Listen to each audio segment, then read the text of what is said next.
लाहौर की फ़ज़ा बदस्तूर आलूदा है। दुनिया के आलूदा शहरों में लाहौर दूसरे नंबर पर है। शहर में फ़ज़ाई आलूदगी की मजमूई शरह 271 रिकॉर्ड की गई है। मुख्तलिफ इलाकों में आलूदगी की शरह ताहाल 800 से ज़ायद रिकॉर्ड की गई है। रावी रोड पर 855 तक रिकॉर्ड की गई है। समरा फातिमा हमारे साथ हैं, मज़ीद अपडेट कर रही हैं। जी समरा। जी बिल्कुल, शहर का मौसम खुश्क है, बारिशें नहीं हो रही, जिसकी वजह से फ़िज़ाई आलूदगी में दिन ब दिन इजाफा होता जा रहा है। हुकूमत की जानिब से एंटी स्मोक गन्स का इस्तेमाल भी जारी है फ़िज़ा में मौजूद जो आलूदा ज़रात हैं उनको मौलिक करने के लिए, लेकिन फिर भी दिन ब दिन AQI में जो है वो इजाफा देखने में नजर आ रहा है। इस वक्त भी लाहौर दुनिया के आलूदा तरीन शहरों में दूसरे नंबर पर है और एयर क्वालिटी इंडेक्स की शरह 271 तक रिकॉर्ड की जा रही है। शहर के कुछ इलाके अभी भी ऐसे हैं जहाँ पर आलूदगी की शरह 800 से भी ज़्यादा है और अगर उन इलाकों के हवाले से बात कर लीजिए तो इस वक्त रावी रोड के तरफ में एयर क्वालिटी इंडेक्स की शरह 855 रिकॉर्ड की जा रही है, जबकि बरकी रोड के तरफ में 571 AQI रिकॉर्ड किया जा रहा है। गुलबर्ग G3 में 523 आलूदगी की शरह रिकॉर्ड की जा रही है, जबकि सदर कैंट के तरफ में आलूदगी की शरह 485 तक रिकॉर्ड की जा रही है। सांदा रोड के तरफ में आलूदगी 482 तक रिकॉर्ड की जा रही है, जबकि पंजाब यूनिवर्सिटी के तरफ में AQI 432 तक रिकॉर्ड किया जा रहा है। शालामार के तरफ में 416 AQI रिकॉर्ड किया जा रहा है, जबकि इकबाल टाउन में आलूदगी की शरह 406 तक रिकॉर्ड की जा रही है। आलूदगी के बायस जो है वो हद निगाह में भी कमी देखी जा रही है, तो शहरियों से कहा जा रहा है कि जब वो सफ़र करें सुबह रात के औकात में तो फोक लाइट्स का इस्तेमाल लाजमी यकीनी बनाए। माहिरीन की जानिब से शहरियों को मास्क के इस्तेमाल का भी मशवरा दिया जा रहा है, एहतियाती तदाबीर अपनाने का भी कहा जा रहा है। ये भी कहा जा रहा है कि खासकर बच्चों का या जो बुजुर्ग अफराद हैं उनका खास ध्यान रखा जाए, कोशिश की जाए कि वो जब फ़िज़ाई आलूदगी ज़्यादा हो तो ऐसे में बाहर ना निकले, अपनी बैरूनी सरगर्मियाँ उनको जो है वो तर्क कर दें और इसी के साथ साथ जो है वो दीगर एहतियाती तदाबीर भी अपनाए रखें। ठीक है, बहुत शुक्रिया समरा हमारे साथ यहाँ आकर रही थी।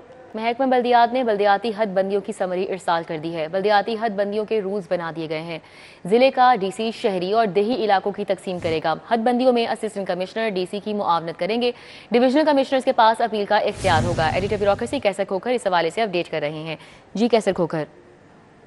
जी बिल्कुल, महकमा बल्दियात ने जो डीमार्केशन है, बल्दियाती इदारों की जो हद बंदियाँ हैं उनके रूल्स बनाने की समरी जो है वो वज़ीर आला पंजाब को इरसाल किया है, जिसके तहत DC जो है उसकी सर्वे में जिले में कमेटियाँ बनेंगी और EC जो है वो DC को मुआवनत करेंगे और ये कमेटियाँ जो है ये शहरी और दही इलाकों की हदबंदियाँ करेंगी। Tehsil council, town council, union council और म्यूनसिपल कमेटी और म्यूनसिपल कॉरपोरेशन जो है और बल्दिया की जो है वो हदबंदी करेंगी कि शहरी इलाके कौन से हैं, दही इलाके कौन से हैं और इस हवाले से जो फिर जो अपील का अख्तियार होगा इस हदबंदी के खिलाफ वो कमिश्नर डिवीजन का जो कमिश्नर होगा उसके पास होगा। ये समरी जो है महकमा बल्दियात ने इरसाल की है। जी ठीक है, बहुत शुक्रिया कैसर खोखर। कम लागत और मेयारी हाउसिंग मंसूबे में अहम पेशरफ्त हुई है। कमर्शियल एरियाज के मौसर इस्तेमाल के लिए हतमी प्लान की तैयारी कर ली गई है। डेवलपमेंट अथॉरिटी से इजाफी प्लॉट्स की तफसीलात भी तलब। दुर्रे नायाब हमारे साथ हैं, मजीद तफसीलात उनसे जानेंगे। जी दुर्रे नायाब। जी बिल्कुल, MD Punjab government servant housing foundation Umar Farooq Alvi ने अब तक पेशरफ्त के बारे में आगाह किया है। कमर्शियल एरिया के मौसर इस्तेमाल के लिए प्लान तैयार किया जा रहा है। डेवलपमेंट अथॉरिटी से इजाफी प्लॉटों की तफसीलात भी तलब कर दी गई है। पब्लिक प्राइवेट पार्टनर के मॉडल के तहत हाउसिंग स्कीमों के डिजाइन की तैयारी भी शुरू कर दी गई। अफोर्डेबल हाउसिंग प्रोग्राम को तेज रफ्तारी से आगे बढ़ाने के लिए सिफारिशें तैयार की जा रही हैं। हाउसिंग फाउंडेशन के माली मसारी के लिए मुख्य तजावीज़ ज़ेर गौर हैं। इस हवाले से महकमा हाउसिंग का कहना है कि हाउसिंग सेक्टर में जारी इस्लाह से तामीराती फंड को भी फायदा पहुंचेगा। जदीद पायदार कम लागत हाउसिंग स्कीमें तरजीह की बुनियादों पर तैयार की जाएंगी। जी ठीक है, बहुत शुक्रिया दुर्रे नायाब। सयाहों के लिए लाहौर म्यूजियम नया सकाफती मरकज बनेगा। अजायब घर की तज़ीन और आराइश, नई इमारत की तामीर का मंसूबा। PND बोर्ड ने 9 अरब का फंड जारी करने की बाकायदा मंजूरी दे दी है। अली रामे हमारे साथ हैं, अपडेट करेंगे। जी अली रामे। बिल्कुल, लाहौर म्यूज़ियम की अपग्रेडेशन और इसकी तज़ीन और आराइश के लिए 4 अरब रुपए का बजट जो है वो अलग से अप्रूव किया गया और एक नई इमारत बनाने के लिए भी 5 अरब रुपए का बजट वो अप्रूव किया। अगर इसकी कबीना की तरफ से तो मंजूरी दे दी गई और उसका PC1 जो था वो PND बोर्ड को सबमिट किया गया और PND बोर्ड ने बाकायदा 9 अरब रुपए का बजट जारी करने की सिफारिश जो है वो महकमा खजाना पंजाब से कर दी और मंजूरी भी दे दी है। अब इससे होगा क्या, सबसे पहले तो एक नई इमारत जो है वो अजायब घर के साथ बनाई जाएगी और इसमें नया जो स्ट्रक्चर होगा वो जदीद तरीक़ों से उसको रास्ता जो है वो किया जाएगा। अब उसमें होगा क्या कि नई जो एक म्यूज़ियम के हवाले से एक नया जो सिस्टम चल रहा है उसके मुताबिक वहाँ पर जिद्दत जो है उसको मद्देनज़र रखते हुए वहाँ पर नुमाइशी जो सिस्टम है वो लगाया जाएगा और उसमें टेक्नोलॉजी का इस्तेमाल किया जाएगा। अब इसमें अलग से सेपरेट एक सिख गैलरी बनाई जाएगी, चाइनीज़ आर्ट की गैलरी जो है वो मौजूद होगी और वहाँ पे जो आर्म्स मौजूद हैं उनके लिए भी सेपरेट एक सिस्टम जदीद जो है वो वहाँ पर नस्ब किया जाएगा और इसके लिए बाकायदा जो 3D प्लान आप देख सकते हैं, तो 3D प्लान में भी जो खसूसियात वो यही रखी गई कि इसको जदीद टेक्नोलॉजी को मद्देनज़र रखते हुए ये तमाम तर म्यूज़ियम जो है उसकी अपग्रेडेशन की जाएगी। जो मौजूदा इमारत है उसकी भी ताज़ीन व राइश होगी और उसको भी जदीद टेक्नोलॉजी के सिस्टम के तहत जो है वो उसकी ताज़ीन व राइश होगी और उसमें जो पुराना कल्चर है वो ख़त्म किया जाएगा।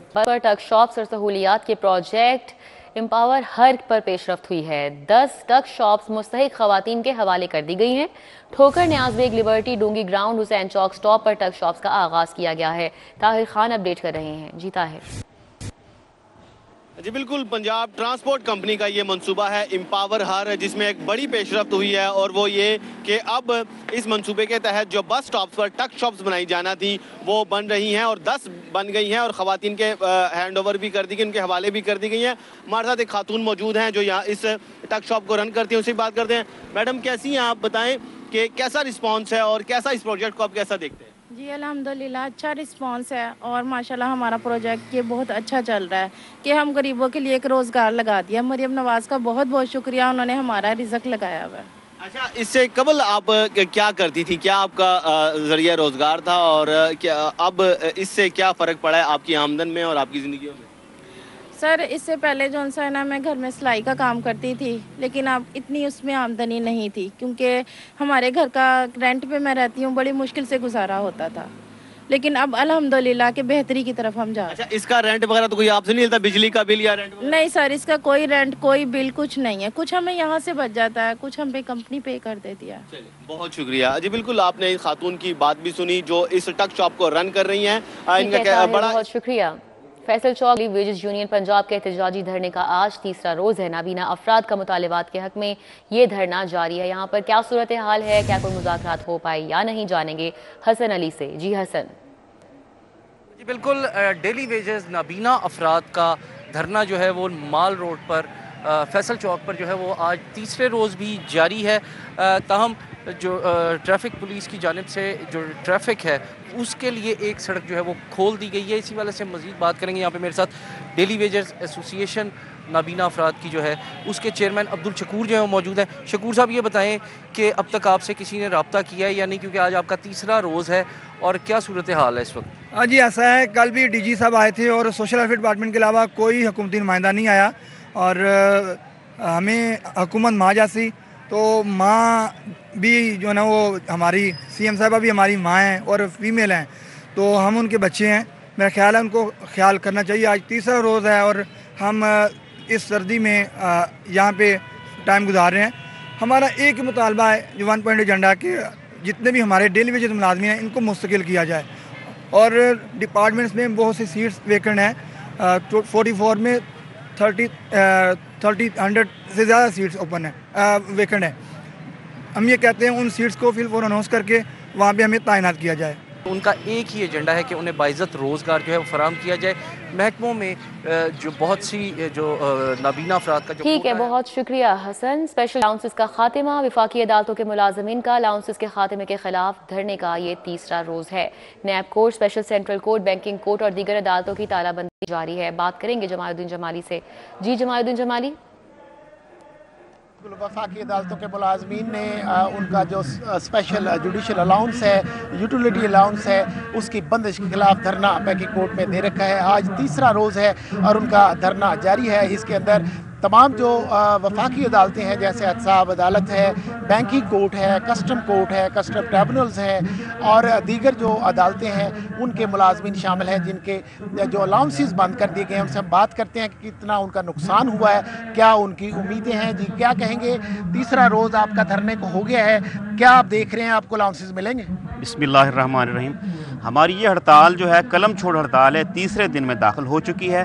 हम अपनी आवाज़ जो हल्का अहबाब तक पहुंचाना चाह रहे हैं, गवर्नमेंट तक पहुंचाना चाह रहे हैं कि हमारे साथ जो नाइंसाफ़ी हो रही है इसको बंद किया जाए।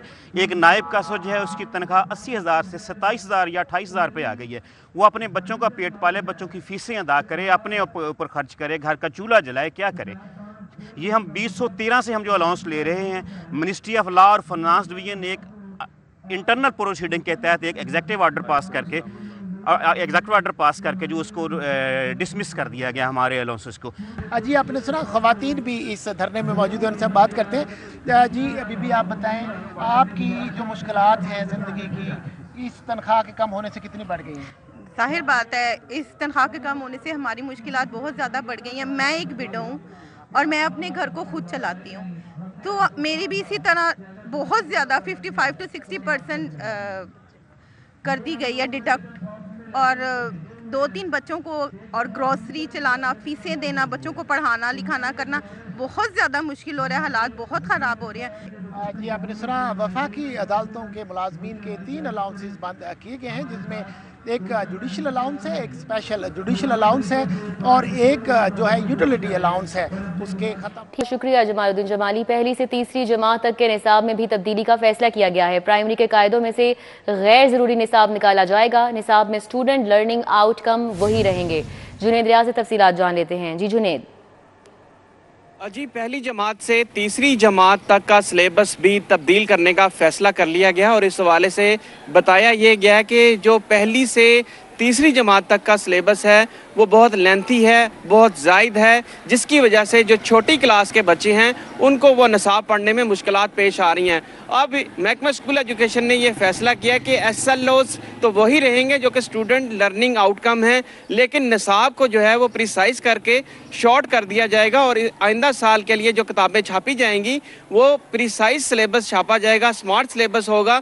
और इस हवाले से मुशावरत का अमल जो है वो शुरू कर दिया गया, क्योंकि नया तलीमी साल अप्रैल में शुरू होना है तो किताबों की छपाई जो है वो अभी से शुरू हो जानी है। ताहम इस पर मुशावरत शुरू कर दी गई है और इस हवाले से महकमा स्कूल एजुकेशन का भी कहना है कि निसाब को शॉर्ट करने की ज़रूरत है, क्योंकि इसको पढ़ने और समझने में जो है वो छोटे बच्चों को मुश्किलात दरपेश। बहुत शुक्रिया जुनेद। टीचरों में MRI CT स्कैन के कंट्रास्ट इंजेक्शन की किल्लत है। जिना जनरल म्यू सर्विसेज अस्पताल में कंट्रास्ट इंजेक्शन नापैद हो चुके हैं। MRI CT स्कैन के लिए कंट्रास्ट इंजेक्शन के लिए मरीज दर बदर हो गए। कंट्रास्ट के साथ MRI CT स्कैन करवाने वाले मरीज परेशान हैं। महकमा स्पेशलाइज्ड हेल्थ कंट्रास्ट इंजेक्शन की दस्तयाबी में नाकाम नजर आता है। MRI CT स्कैन करवाने वाले मरीज महंगे दामों कंट्रास्ट बाजार से खरीदने पर मजबूर हो चुके हैं।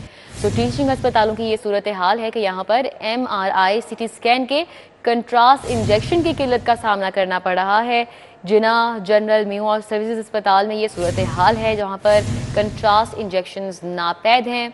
MRI CT स्कैन के लिए कंट्रास्ट इंजेक्शन के लिए मरीज दर बदर की ठोकरें खाने पर मजबूर हो चुके हैं। कंट्रास्ट के साथ MRI CT स्कैन करवाने वाले मरीज भी परेशान हैं और महकमा स्पेशलाइज्ड हेल्थ कंट्रास्ट इंजेक्शन की दस्तयाबी में भी नाकाम नजर आ रहा है। MRI CT स्कैन करवाने वाले मरीज महंगे दामों कंट्रास्ट बाजार से खरीदने पर मजबूर हो चुके हैं। तो आपको आगाह करें, टीचिंग अस्पतालों में ये सूरत हाल है कि MRI और CT स्कैन के कंट्रास्ट इंजेक्शंस की किल्लत पैदा हो चुकी है और ये इंजेक्शंस हैं जो कि जिना जनरल म्यू और सर्विसेज अस्पताल में नापैद हैं। MRI CT स्कैन के लिए कंट्रास्ट इंजेक्शन के लिए मरीज दर बदर की ठोकरें खा रहे हैं। कंट्रास्ट के साथ MRI CT स्कैन करवाने वाले मरीज परेशान हैं। लेस्को में मीटर्स के बाद दीगर मटेरियल की किल्लत शिद्दत इख्तियार कर चुकी है। कंपनी के पास मीटर्स के बाद ट्रांसफार्मर्स की किल्लत पैदा हो गई है। लेस्को में 100 kVA 50 kVA के ट्रांसफार्मर्स का स्टॉक खत्म हो गया है। इस हवाले से अपडेट करेंगे शाहिद सिप्रा। जी शाहिद सिप्रा। जी बिल्कुल, लाहौर इलेक्ट्रिक सप्लाई कंपनी में मीटर्स के बाद दीगर मटीरियल की किल्लत भी शिद्दत अख्तियार करती दिखाई दे रही है। ज़राए की जानिब से बताया गया है कि वो सार्फिन जिन्होंने न्यू कनेक्शन के लिए अपने डिमांड नोटिस जमा करवा रखे हैं, लेकिन कंपनी के पास 50 और 100 kVA का ट्रांसफार्मर ना होने की वजह से उनके कनेक्शन इल्तवा का शिकार होते जा रहे हैं। ऑनलाइन सिस्टम के ज़रिए दीगर मटीरियल दिया जा रहा है, लेकिन सिस्टम और कनेक्शन चलाने के लिए ट्रांसफार्मर्स की अदम फ्राहमी की वजह से तकरीबन 2 माह का वक्त गुजर चुका है, उसके बावजूद उनको कनेक्शन नहीं दिया गया।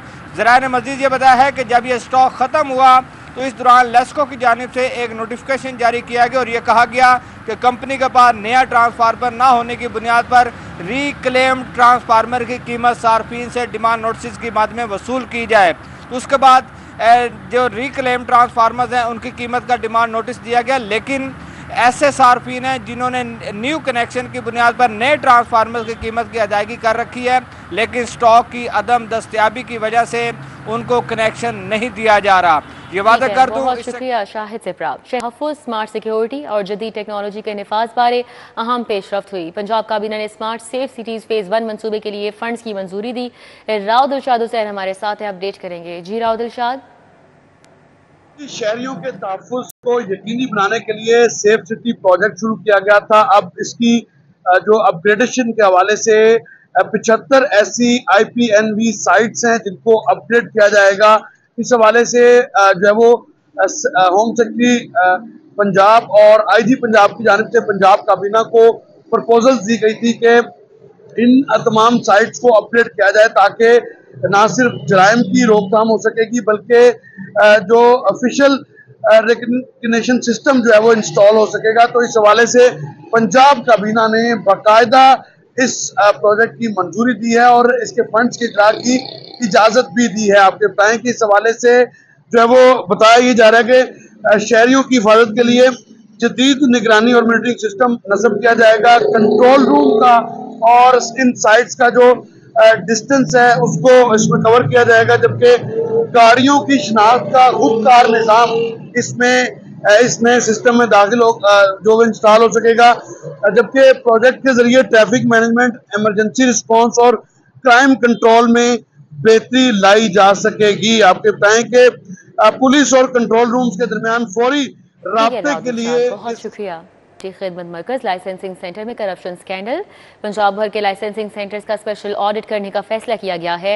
इरफान मलिक इस हवाले से अपडेट कर रहे हैं। जी इरफान मलिक, आगाह कीजिएगा।